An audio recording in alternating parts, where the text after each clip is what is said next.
How did I go from staring at steel bars to holding the keys to my family's fortune, all while my brother and his wife celebrated my downfall? The morning they thought the inheritance would be theirs was the day they learned what happens when you underestimate the quiet one.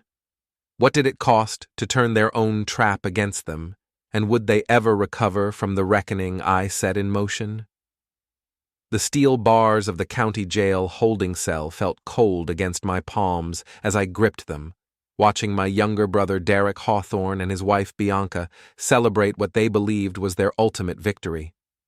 Their laughter echoed down the narrow corridor, sharp and cruel, cutting through the stale air like broken glass. "By morning, it's ours," Derek said, his voice dripping with satisfaction as he leaned against the wall opposite my cell. At 39, he still carried himself with the entitled swagger of a spoiled child, his expensive suit, paid for with our father's money, wrinkled from a day of scheming. "The will reading is at 9 sharp, and guess what, Philip? You won't be there." Bianca giggled beside him, her manicured fingers wrapped around his arm like a predator claiming its prize. At 36, she had perfected the art of manipulation, her beauty weaponized and her smile razor-sharp. "All those years of you acting like the responsible one," she purred, her eyes glittering with malice. "And for what? To spend the night in a cell while we inherit everything." I remained silent, my 46 years having taught me the value of patience and observation. They wanted a reaction, anger, desperation, pleading. Instead, I gave them nothing, my expression calm and measured as I studied their faces. This wasn't the first time they had underestimated me, and if everything went according to plan, it would be their last. The charges were fabricated, of course. Disturbing the peace and public intoxication, laughable accusations that would never stick in court. But they didn't need to stick. They only needed to keep me locked up for 12 hours, just long enough for Derek and Bianca to attend the will reading without me and claim our father's entire estate. Detective Lewis Trenton emerged from the shadows, his weathered face wearing a smug expression that made my stomach twist.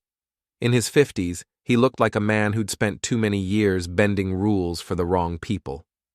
His friendship with Derek went back to high school, and apparently, old loyalties were hard to break. "Sorry about this, Philip," Trenton said, though his tone made it clear he felt no real regret. "Sometimes the law has to follow its path, you understand. Can't have you stirring up any more problems." "Problems?"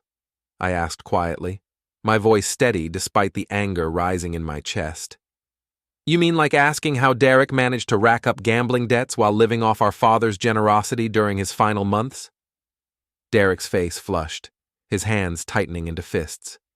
"You self-righteous fool. You always thought you were better than me, didn't you?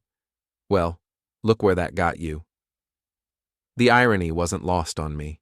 For months, while our father was in serious decline at the family estate, Derek and Bianca had done nothing but argue over the inheritance. They refused to help with his care, refused to spend time with him unless they were pushing for a larger share of the will. Meanwhile, I had been there every day, managing medications, coordinating with doctors, and listening to his stories about the business he'd built from nothing. "You know what I enjoy most about this?" Bianca added, her voice unpleasantly sweet. "By the time you get out of here, it'll all be settled. The papers will be signed, the accounts transferred, and there won't be anything you can do about it." That's when I heard the footsteps approaching, heavy, measured steps that belonged to someone with authority. Warden Ellis Grant appeared at the end of the corridor, his early 60s evident in the silver threading through his dark hair and the lines etched around his eyes. He was a pragmatic man, I had heard, someone who understood that the world operated on more than just rules and regulations. "Time to wrap this up," Grant said to Derek and Trenton, his voice carrying the weight of someone accustomed to being obeyed.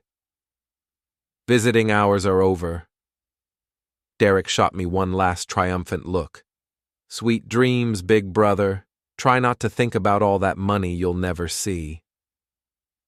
As they walked away, their laughter echoing off the concrete walls. Warden Grant approached my cell. His eyes swept over me with professional assessment, taking in my pressed slacks, my button-down shirt, and finally, my watch. The Patek Philippe had been a gift from our father on my 40th birthday, a token of respect for the son who had chosen to build his own career rather than live off the family fortune. Grant's eyes lingered on the watch, and I saw something shift in his expression. Recognition, perhaps, or calculation. "Expensive taste," he murmured, stepping closer to the bars. "A gift from my father," I replied, meeting his gaze steadily. Before he realized that respect and money don't always go to the same person. Grant nodded slowly, his fingers drumming against his belt. "Funny thing about family disputes. Sometimes the wrong people end up on the wrong side of the bars." The cell door clanged shut with finality, the metallic sound reverberating through my bones. But as the echo faded, Grant leaned in close, his voice dropping to barely above a whisper. "This changes everything." I felt the first stirring of hope as I understood his meaning. The game wasn't over. It was just beginning. The silence of the holding cell gave me time to think, to remember how we had arrived at this moment. As I sat on the narrow bench, my mind drifted back to the Hawthorne family estate, to the dining room where so many of our arguments had taken place over the past year. Our father, Edmund Hawthorne, had been a titan of industry, building his construction empire from a single truck and an unshakable work ethic. The estate reflected his success, a sprawling Victorian mansion set on 20 acres of meticulously maintained grounds. But in his final months, those grand rooms had become a battlefield. I could still picture Derek slumped in his chair at the head of the mahogany dining table, his face flushed with wine and entitlement. "Why should Philip get anything?" he had demanded during one particularly heated family meeting. "He never needed the money. He's got his own consulting business, his own house. I'm the one who stayed close to home. I'm the one who deserves Dad's legacy." Bianca had nodded vigorously beside him, her blonde hair catching the light from the crystal chandelier. "Derek's right. Philip abandoned this family years ago when he decided he was too good for the construction business. Why should he benefit now?" The accusation had stung because it contained a grain of truth. I had chosen to forge my own path, building a successful engineering consulting firm rather than joining the family business. But abandonment? I had been at our father's bedside more in his final months than Derek had been in the previous decade. My thoughts were interrupted by the memory of our father's funeral at the old family church. The Gothic stone building had been packed with mourners, business partners, employees, friends whose lives Edmund Hawthorne had touched over his 78 years. But even in that sacred space, Derek had found a way to make everything about himself. "To Edmund Hawthorne," Derek had said during the reception, raising his glass with theatrical flair. "A man who knew how to build an empire, and to those of us who will carry on his vision." The implication had been clear. Derek saw himself as the natural heir, the chosen successor. The fact that he had never shown any aptitude for business, had never held a steady job, and had spent the last 5 years accumulating debt seemed irrelevant to his self-perception. Bianca had been even more transparent in her motivations. I remembered catching her in our father's library just days after the funeral, rifling through his desk drawers with the single-minded focus of a treasure hunter. "Looking for something?" I had asked from the doorway. She had straightened quickly, her cheeks flushing pink. "Just trying to understand Edmund's filing system. Derek will need to know where everything is." "Derek will need to know?" "Well, yes, as the primary heir, according to whom?" Her mask had slipped for just a moment, revealing the calculating predator beneath. "According to common sense, Philip. Derek is the younger son, the one who stayed local, the one who needs the support. You're already established. You don't need this." But need had never been the point. Our father's will wasn't just about money, it was about respect, about recognition, about honoring the values that had built the Hawthorne name, values that Derek and Bianca had never understood. The sound of footsteps in the corridor brought me back to the present. Warden Grant was approaching again, this time alone. His expression was carefully neutral, but I caught the subtle signal, a slight nod, a glance toward the security camera, a pause that suggested careful consideration. "Mr. Hawthorne," he said formally, his voice carrying just loud enough for the cameras to pick up. "There's been a development in your case." I stood slowly, understanding that we were performing now, playing our parts for anyone who might be watching. "What kind of development?" Grant produced a set of keys, his movements deliberate and official. "Your lawyer has posted bail. You're being released pending further investigation." Of course, I hadn't called a lawyer. The only person I had contacted was my Aunt Miriam Lyle, our father's sister and the executor of his will. At 67, she was sharp as a razor and twice as cutting when it came to family politics. She had been warning me for months about Derek and Bianca's schemes, dropping hints about legal protections built into our father's will. As Grant unlocked the cell door, he stepped close enough for me to catch his whispered words. 1 hour head start. After that, I never saw you leave." I slipped the Patek Philippe from my wrist, the weight of it familiar and comforting. Our father had always said that a man's word was only as good as his willingness to back it up. This was my backing. Grant pocketed the watch smoothly, his expression never changing. "Your personal effects are at the front desk. I'd recommend leaving through the back exit, less attention that way." As I walked through the corridors of the county jail, my mind was already racing ahead to the next phase. Derek and Bianca thought they had won, thought they had eliminated the only obstacle to their inheritance. They had no idea that their own trap was about to become their downfall. The cool night air hit my face as I stepped outside, and for the first time in hours, I allowed myself a small smile. The game was far from over, and I had always been better at chess than Derek realized. The payphone outside the county jail felt like a relic from another era, but it served my purposes perfectly. No digital trail, no record of calls made or received.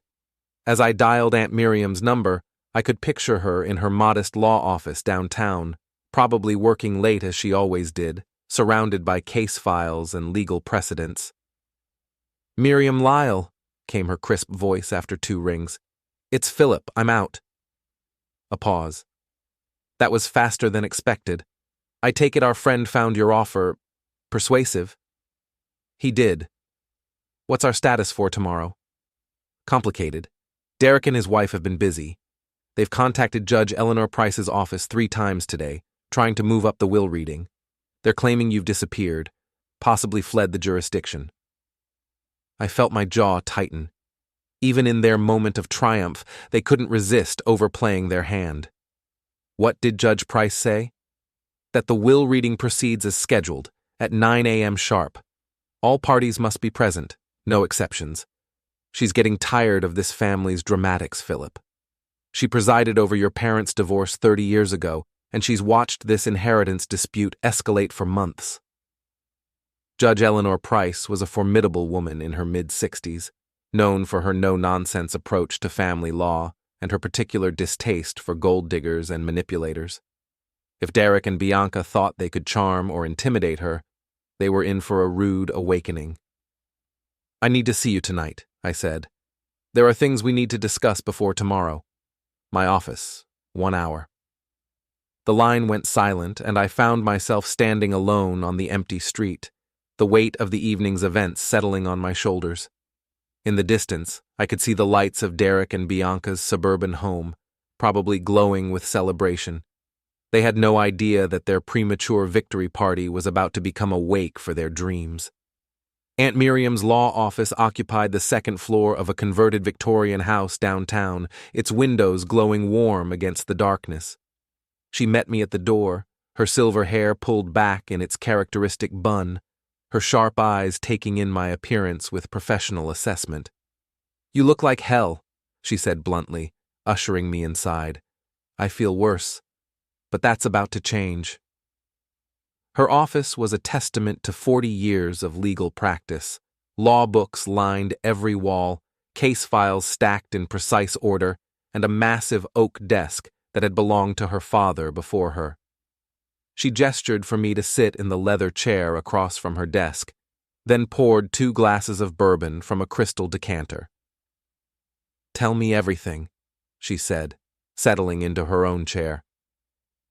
I recounted the evening's events, Derek's gloating, Bianca's cruelty, the fabricated charges, and finally, my arrangement with Warden Grant. Miriam listened without interruption, her expression growing more serious with each detail.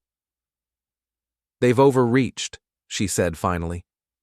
"Using police connections to interfere with an inheritance proceeding?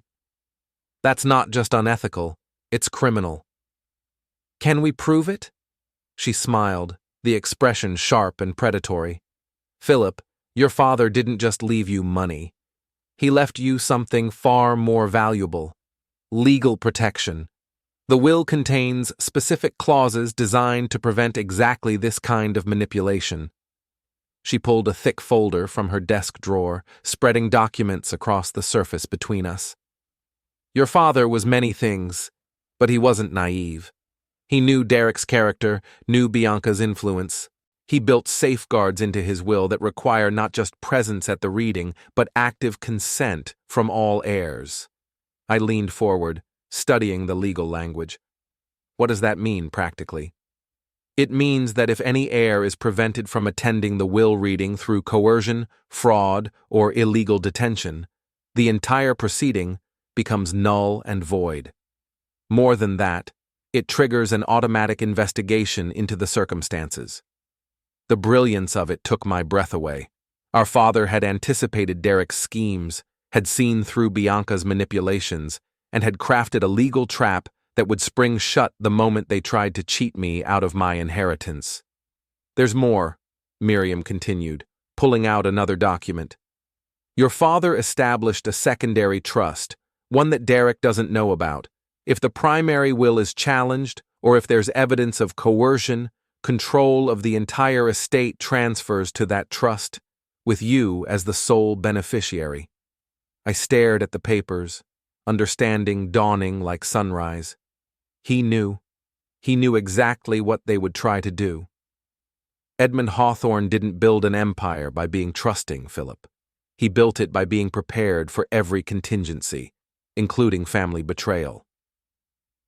We spent the next 2 hours going over every detail, every legal precedent, every piece of evidence we would need. By the time I left Miriam's office, I had a complete understanding of just how thoroughly Derek and Bianca had walked into our father's trap. But there was still one more stop I needed to make before tomorrow's reckoning. Derek and Bianca's house sat at the end of a cul-de-sac in an upscale suburban development, its oversized facade a monument to borrowed money and inflated expectations. As I sat in my car across the street, I could see them through the living room window, champagne glasses in hand, probably already planning how to spend money that would never be theirs. My phone buzzed with a text message. Unknown number, but the content sent a chill through me. "Will reading tomorrow 9 a.m. must be present in person. Failure to appear forfeits all claims to the estate."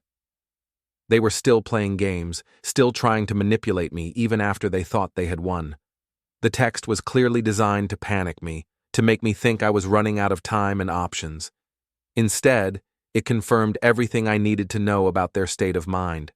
They were confident, careless, and completely unprepared for what was coming. I started my car and drove away, leaving them to their celebration. By tomorrow morning, they would learn the difference between winning and surviving. The downtown diner where I met Aunt Miriam the next morning was a relic from the 1950s, all chrome fixtures and red vinyl booths. At 7 a.m., it was filled with the usual crowd, construction workers grabbing coffee before their shifts, nurses ending their overnight rotations, and insomniacs seeking refuge in fluorescent lighting and bottomless coffee. Miriam was already seated in a corner booth, her briefcase open beside her, and a stack of legal documents spread across the scratched formica table. She looked up as I approached, her expression grim. "We have a problem," she said without preamble. "Derek and Bianca have been busy overnight." I slid into the booth across from her, accepting the coffee cup she pushed in my direction. "What kind of busy?" "They've contacted 3 different estate planning attorneys trying to find someone who will expedite the inheritance transfer. They're claiming you've had a mental breakdown, that you're unstable and potentially dangerous." The audacity of it shouldn't have surprised me, but it did. Even knowing their character, their willingness to destroy my reputation to secure their payday was breathtaking. "Any success?" "None. Your father's will is ironclad, and no legitimate attorney would touch this mess with a 10-foot pole, but that's not the concerning part." She pulled out her phone, showing me a series of text messages. "They've also been in contact with several real estate agents trying to get preliminary valuations on the estate properties. They're planning to liquidate everything as quickly as possible." I studied the messages, noting the timestamps. These were sent at 3 in the morning. They're panicking. Or they're more desperate than we realized.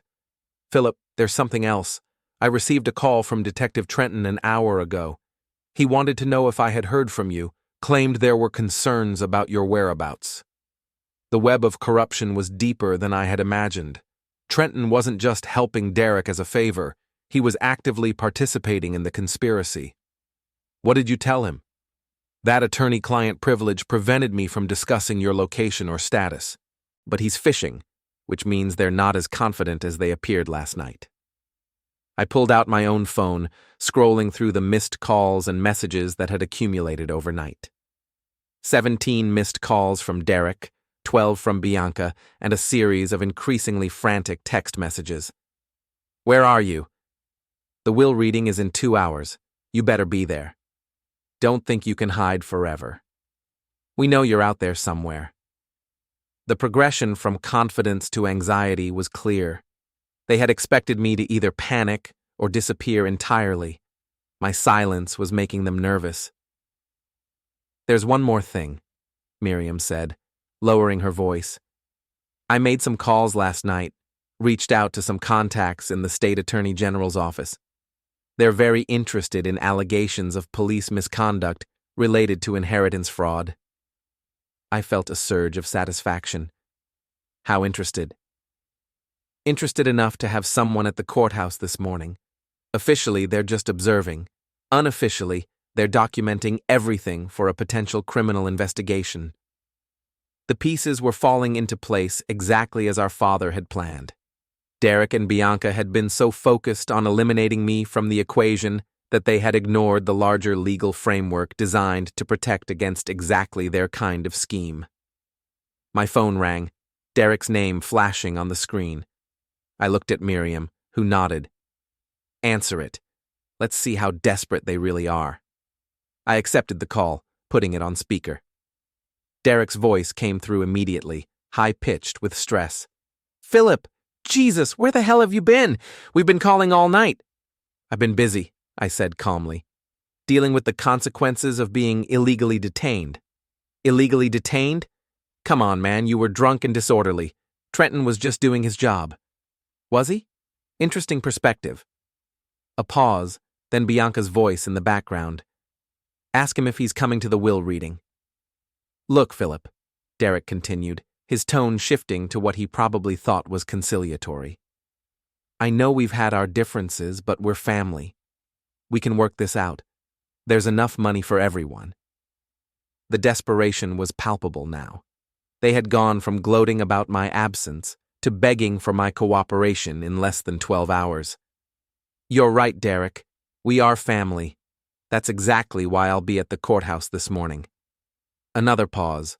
Longer, this time. Good. Good. That's what Dad would have wanted." "Yes," I agreed. "It is exactly what he would have wanted." I ended the call and looked at Miriam, who was smiling with genuine satisfaction. "They're terrified," she said. "Which means they're going to make mistakes." "What kind of mistakes?" The kind that leave evidence, the kind that prosecutors love. She began gathering the documents, sliding them back into her briefcase with practiced efficiency. It's time to go to the courthouse, Philip. Your father's been waiting 40 years to spring this trap. As we prepared to leave the diner, I felt a strange sense of calm settling over me. The anger and frustration of the past months were crystallizing into something sharper, more focused. Derek and Bianca had played their hand, revealed their true nature, and walked directly into the legal snare our father had prepared. Now it was time for them to face the consequences. The courthouse steps were already crowded when we arrived, despite the early hour. Word had gotten out about the Hawthorne inheritance dispute, and the local media had caught wind of the story. I could see reporters with cameras, courthouse employees taking longer than necessary smoke breaks, and curious onlookers hoping for drama. They wouldn't be disappointed. Derek and Bianca were already there, standing near the main entrance with their attorney, a nervous-looking man in an expensive suit who kept checking his watch and glancing around anxiously. When Derek spotted me approaching with Miriam, his face went through a series of expressions: relief, confusion, and finally, dawning fear. "Philip," he called out, his voice carrying across the courthouse steps. "There you are. We were starting to worry." But his eyes told a different story. He had been counting on my absence, banking on it. My presence here, calm and prepared, was destroying every calculation he had made. Bianca stepped forward, her smile bright and artificial. "We're so glad you could make it. Family should be together for something this important." "Yes," I agreed, meeting her gaze steadily. "Family should definitely be together, especially when there's so much to discuss." Judge Eleanor Price's courtroom was smaller than I had expected, but it carried the weight of authority in every detail. Dark wood paneling, high ceilings, and the unmistakable sense that justice was more than just a concept here. As we took our seats, I noticed the man in the back corner, quietly observing everything with the careful attention of someone who made a living documenting other people's mistakes. The state attorney general's representative had arrived, just as Miriam had promised. Judge Price entered with the bearing of someone who had spent decades cutting through legal nonsense and family drama. Her gray hair was pulled back severely, and her dark eyes missed nothing as they swept over the assembled parties. "We are here for the reading of the last will and testament of Edmund Hawthorne," she announced, her voice carrying clearly through the room. "All parties are present, all legal requirements have been met. Counselor Lyle, you may proceed." Miriam stood, her briefcase open, and her documents arranged with military precision. "Thank you, Your Honor. Before we begin the formal reading, I need to address some irregularities that have come to light regarding this proceeding." Derek shifted uncomfortably in his seat, his attorney leaning over to whisper something urgent in his ear. Bianca's smile had frozen in place, becoming a rictus of barely controlled panic. "What kind of irregularities?" Judge Price asked, though her tone suggested she already had suspicions. "Allegations of coercion, illegal detention, and conspiracy to prevent an heir from attending this reading, Your Honor. Allegations that, if proven true, would trigger specific protections built into Mr. Hawthorne's will." The courtroom fell silent, except for the scratch of the court reporter's fingers on her machine. Derek's face had gone pale, and Bianca was gripping the arms of her chair so tightly her knuckles had turned white. Judge Price's expression darkened. "These are serious allegations, Counselor Lyle. I trust you have evidence to support them?" Miriam smiled, the expression sharp enough to cut glass. "Extensive evidence, Your Honor, including recorded conversations, witness statements, and documentation of police misconduct." That's when Derek finally understood the magnitude of his mistake. He wasn't just losing the inheritance, he was facing criminal charges. The trap our father had set wasn't just legal, it was personal. A final lesson for the son who had never learned the value of honor. As Miriam began presenting her evidence, I allowed myself a moment of satisfaction. The quiet one had won after all, not through noise or bluster, but through patience, preparation, and the kind of methodical planning that had built the Hawthorne name. Derek and Bianca were about to learn what it meant to underestimate the wrong person. The evidence came out in waves, each revelation more damaging than the last. Miriam had been thorough in her preparation, assembling a case that was as comprehensive as it was devastating. "Your Honor," she began, pulling out the first set of documents, "I present recorded communications between Derek Hawthorne and Detective Lewis Trenton, discussing the fabrication of charges against Philip Hawthorne, specifically to prevent his attendance at today's proceeding." Judge Price accepted the transcript, her expression growing darker as she read. The recordings had been made by Warden Grant, who had apparently been documenting questionable police requests for months. My expensive watch had bought more than just my freedom. It had purchased evidence of corruption. Derek's attorney, a thin man named Harrison Blackwood, stood quickly. "Your Honor, these recordings were made without consent. They're inadmissible under—" "Sit down, Counselor," Judge Price snapped. "In cases involving fraud and conspiracy, single-party consent recordings are absolutely admissible. Continue, Ms. Lyle." The next piece of evidence was even more damaging. Bank records showing that Derek had been systematically draining our father's accounts during his final illness, forging signatures and authorizing transfers that our father had never approved. These transactions, Miriam explained, occurred while Edmund Hawthorne was heavily sedated and legally incompetent to make financial decisions. The signatures have been analyzed by a handwriting expert and found to be forgeries. Bianca made a small sound in the back of her throat, somewhere between a gasp and a whimper. Beside her, Derek had gone completely silent, his face ashen as the scope of his legal exposure became clear. But Miriam wasn't finished.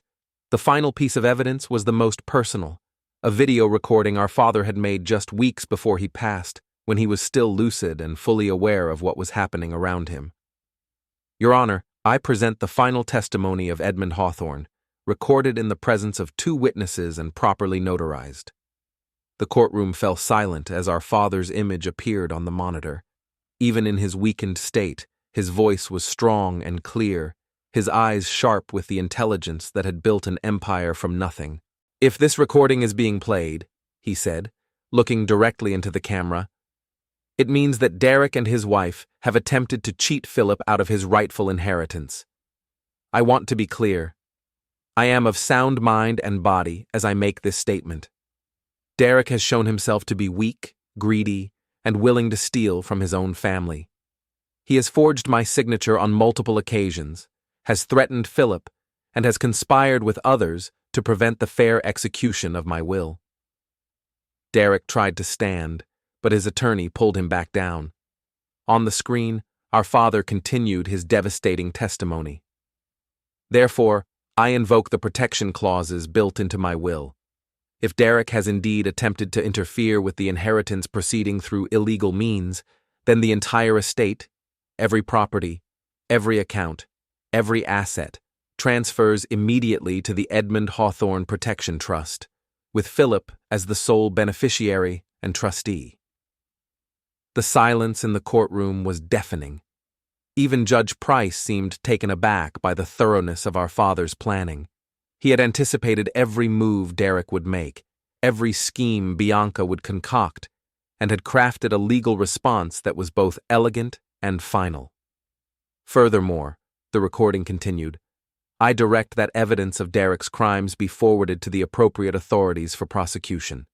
Theft, fraud, and conspiracy are not family matters. They are criminal matters." The video ended, leaving the courtroom in stunned silence. Derek was staring at the blank screen with the expression of a man who had just watched his life collapse in real time. Bianca was crying quietly, her carefully applied makeup running down her cheeks in dark streams. Judge Price looked around the courtroom, her gaze settling on each person in turn before returning to Miriam.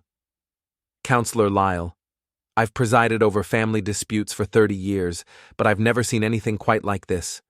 The evidence is overwhelming, and the will's provisions are crystal clear." She turned to Derek and his attorney. "Mr. Blackwood, does your client have any response to these allegations?" Blackwood whispered frantically with Derek for several minutes before standing. "Your Honor, my client invokes his Fifth Amendment right against self-incrimination. It was an admission of guilt in all but name. By refusing to deny the charges, Derek was essentially confirming everything our father had accused him of." Judge Price nodded grimly. "Very well. Based on the evidence presented and the provisions of Edmund Hawthorne's will, I hereby rule that the protection clauses have been triggered.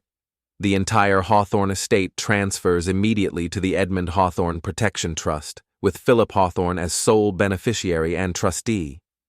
She brought her gavel down with a sharp crack that echoed through the courtroom like a thunderclap.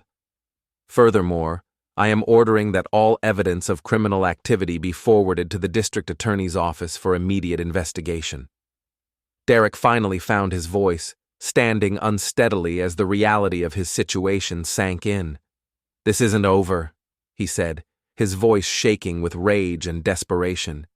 "You can't just—" "Mr. Hawthorne," Judge Price interrupted, her voice cutting through his protests like ice. "I strongly advise you to remain silent. Anything you say at this point will only make your legal situation worse." But Derek was beyond rational thought. Months of planning, years of entitlement, and a lifetime of believing he could manipulate his way out of any situation had led him to this moment, and he couldn't accept that it was over. "He poisoned Dad against me," Derek shouted, pointing an accusatory finger at me. "Philip turned him against his own son. This whole thing is a setup." The man in the back corner, the state attorney general's representative, was taking notes now, documenting Derek's outburst for future use. Every word he spoke became another piece of evidence, another blow to what little defense he had left. Bianca tried to pull Derek back to his seat, but he shook her off. "You want to know the truth? Fine. Yes, I took some money, but it was mine anyway. I was going to inherit it, so what difference does it make?" "Derek, shut up," Blackwood hissed, but it was too late. "And yes, I had Philip arrested, so what? He was trying to steal my inheritance. I was protecting what was rightfully mine." Judge Price's expression had moved beyond disapproval into something approaching disgust. "Bailiff, please escort Mr. Derek Hawthorne from my courtroom before he incriminates himself further." As the bailiff approached, Derek's composure finally shattered completely. "This isn't fair. I'm his son, too. I deserve that money. I need it." The last words echoed through the courtroom as Derek was led away, his voice breaking on the final syllable.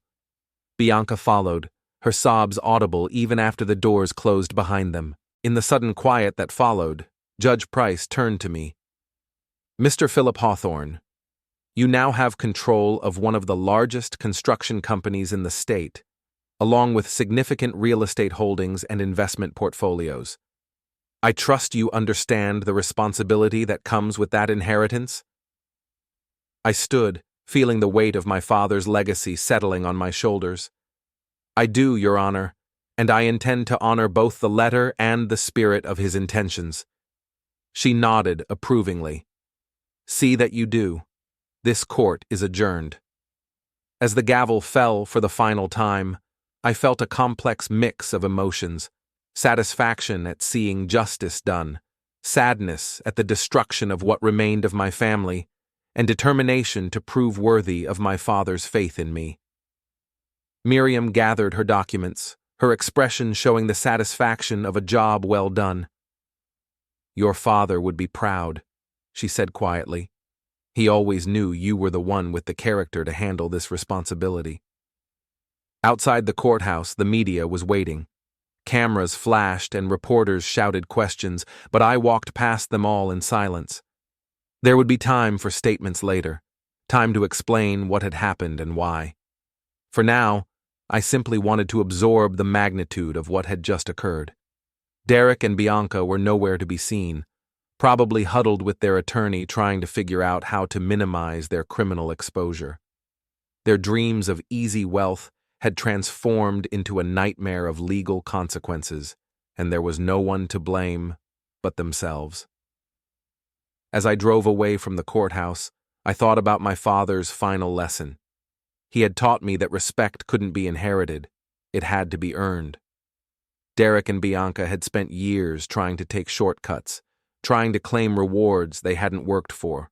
In the end, their greed had destroyed them more thoroughly than any external enemy ever could. The quiet one had indeed won, but the victory felt less like triumph than like justice finally served. And sometimes, justice was the best revenge of all. 6 months after the courthouse reckoning, I stood in the office that had once belonged to my father, looking out over the construction sites that dotted the city skyline. Hawthorne Construction had not only survived the transition, it had thrived under new leadership that emphasized integrity over profit margins and long-term relationships over quick gains. The legal aftermath had been swift and decisive. Derek pleaded guilty to fraud and embezzlement charges in exchange for a reduced sentence of 3 years in minimum security prison. Bianca, facing her own charges for conspiracy and money laundering, had divorced Derek and fled to her sister's house in another state. Their suburban mansion sat empty, a for sale sign slowly weathering in the front yard. Detective Lewis Trenton had been forced into early retirement after an internal affairs investigation revealed a pattern of corruption extending far beyond his favor to Derek. Warden Ellis Grant, meanwhile, had been quietly transferred to a better position at the state level. Sometimes doing the right thing did pay dividends, even in the corrections system. Aunt Miriam had taken over as the company's chief legal counsel, bringing 4 decades of experience to bear on cleaning up the mess Derek's schemes had created.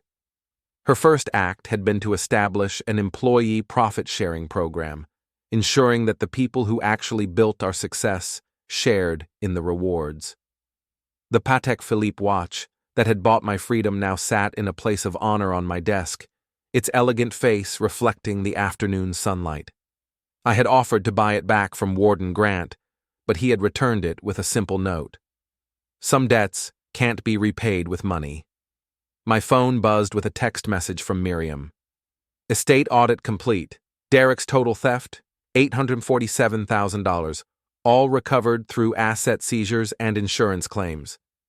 I smiled at the irony. Derek had risked everything for less than $1 million when the total estate was worth over $50 million.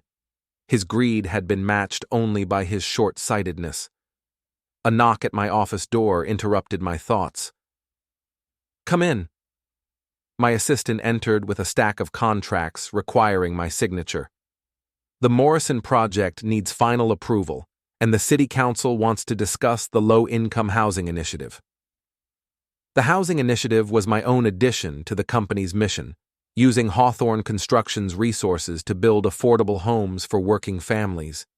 It was the kind of project my father would have supported, the kind of legacy that meant more than money in the bank.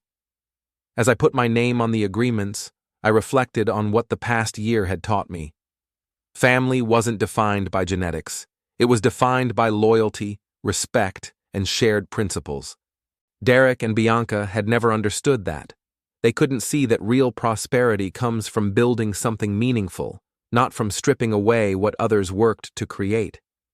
The quiet competence that had served me throughout my career had proven more valuable than Derek's loud bluster or Bianca's manipulative charm. In the end, substance had triumphed over style, patience had defeated desperation, and justice had prevailed over greed. My father's final trap had been more than just a legal mechanism.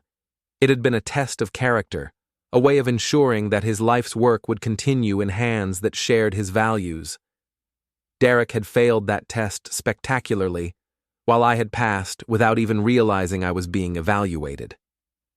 The construction empire Edmund Hawthorne had built from a single truck and an unshakable work ethic would continue growing, but now it would be guided by principles that prioritized integrity over profit, community over personal gain, and long-term sustainability over short-term wealth. As the sun set over the city, painting the sky in shades of gold and crimson, I felt a deep sense of satisfaction. The inheritance I had fought to protect was more than just money or property. It was a responsibility, a trust, and a chance to honor the man who had built it all. Derek and Bianca had thought they were fighting for a fortune. In reality, they had been fighting for the right to destroy everything my father had worked to create. Their defeat hadn't just saved my inheritance, it had saved his legacy. And sometimes, that was worth more than all the money in the world. The quiet one had won, not through noise or force or manipulation, but through patience, preparation, and the kind of methodical planning that had built the Hawthorne name.